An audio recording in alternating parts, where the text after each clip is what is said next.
नमस्कार दोस्तों, आज हम लोग यथार्थवाद के विचारक जॉर्ज लुकाच के बारे में पढ़ेंगे। उनका सामान्य परिचय जानने की कोशिश करेंगे क्योंकि केवल हमें विचारधारा ही नहीं, उस विचारक के बारे में भी पता होना चाहिए क्योंकि परीक्षा में प्रश्न कैसे भी पूछे जा सकते हैं।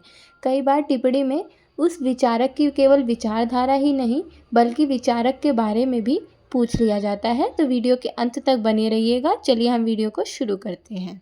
जॉर्ज लुकाच एक हंगेरियन मूल के मार्क्सवादी विद्वान थे। वे एक दार्शनिक, साहित्यिक, आलोचक और सक्रिय राजनीतिक कार्यकर्ता थे।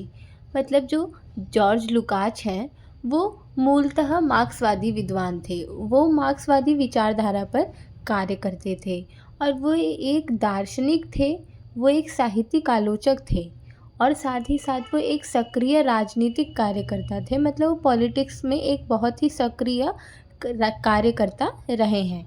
ये उनके मूल की पृष्ठभूमि है कि वो किस किस चीज़ों में कार्यरत थे।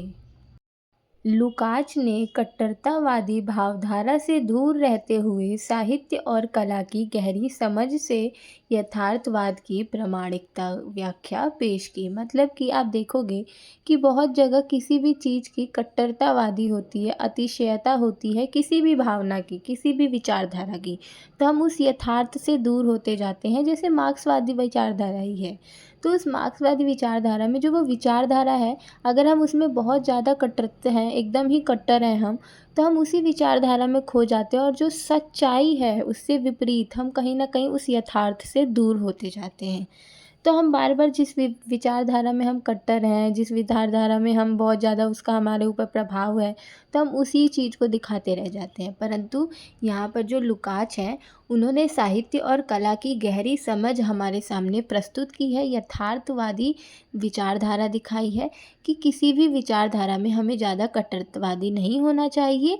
हमें अपनी जो विचारधारा है उसको यथार्थ के साथ रख कर ही कला और साहित्य में प्रस्तुत करना चाहिए, क्योंकि जो मूल सच्चाई है, जो यथार्थ है, वो साहित्य में दिखना आवश्यक हो जाता है। लुकाच को उपन्यास का आलोचक माना जाता है। उन्होंने अपनी मान्यताओं की पुष्टि के लिए उपन्यासकारों का मूल्यांकन किया है।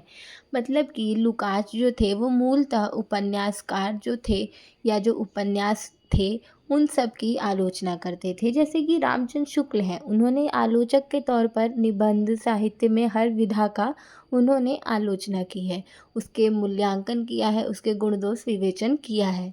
परंतु जो लुकाच थे वो मूलतः उपन्यासकारों और उनकी लिखी हुई उपन्यासों की ही आलोचना करते थे। इसलिए उनकी मान्यताओं की पुष्टि के लिए उपन्यासकारों का मूल्यांकन ही किया जाता है।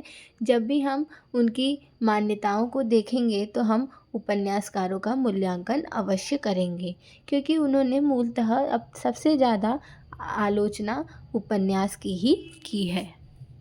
जो लुकाच थे उनकी दिलचस्पी भी 19वीं सदी के जो महान उपन्यासकार हुए हैं उन्हीं के अंदर थी। जैसा कि हमने पिछले पॉइंट में देखा कि उनको मूलतः जो आलोचक कहा जाता है वो उपन्यासकारों का ही कहा जाता है, कि वो उपन्यास और उस उपन्यास लिखने वाले जो उपन्यासकार हैं उनकी आलोचना करते थे, उनके गुण दोष विवेचन को बताते थे। तो इससे हमें पता चलता है कि जो लुकाच हैं उनकी जो दिलचस्पी थी वो 19वीं सदी के महान उपन्यासकारों में ही थी। उसके इतर जाकर वो कहीं भी ज़्यादा शोध नहीं करते थे, मतलब ज़्यादा आलोचना किसी और क्षेत्र में, किसी और विधा की नहीं करते थे, जितना उन्होंने 19वीं सदी के उपन्यासकारों में अपनी दिलचस्पी दिखाई है। लुकाच मार्क्सवाद के ऐसे आलोचक थे जिनकी प्रतिष्ठा गैर मार्क्सवादी और मार्क्सवादी विरोधी आलोचक में भी खूब की गई। मतलब कि अभी हमने पहले पढ़ा था कि मार्क्सवादी विचारधारा से प्रभावित थे, मतलब मार्क्सवादी विचारधारा का भी इनके ऊपर प्रभाव था, दार्शनिक थे, आलोचक थे, परंतु ये एक मार्क्सवादी विचारधारा के भी प्रवर्तक या फिर उसमें कार्यकर्ता रहे हैं।